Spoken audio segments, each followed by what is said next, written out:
What is up, everybody? In this video, I'm going to be addressing one of the most popular questions posed to vegans, and that is, where do you get your protein? Now, I'm going to be addressing exactly how much protein do we actually need in this video. And I saw on the news today, online somewhere, that Jaden Smith, it said that Jaden Smith had recently went back to drinking milk because he said he was looking gray, and Will Smith was saying that it's because he wasn't getting enough protein. So let's address this. How much protein do we actually need, and where can we get this? So according to the World Health Organization, which I think is a credible source, we need around 56 grams of protein if you're a male, and around 46 grams of protein if you're a female. This works out to about 0.8 grams of protein per kilo of body weight. And the question is, can we get 56 grams of protein on a plant-based vegan lifestyle? And what would be the benefits from getting it on the plant-based vegan lifestyle versus animal-based proteins?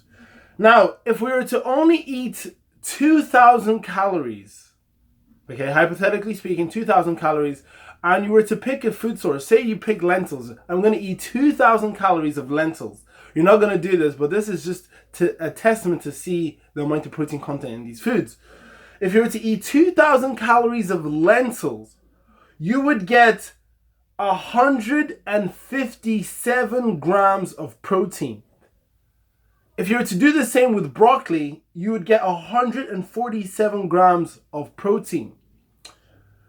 If you were to do the same with chickpeas, you would get 110 grams of proteins. And then we'll go on to things like sweet potatoes. You'd get 46 grams of protein for 2,000 calories. Bananas, 25.7 grams of protein. And for something like dates, it's on the lower end, 18 grams of protein. But what I'm trying to show is that if you eat a combination of these foods, you will meet your protein needs if you eat enough. If you eat enough of these foods.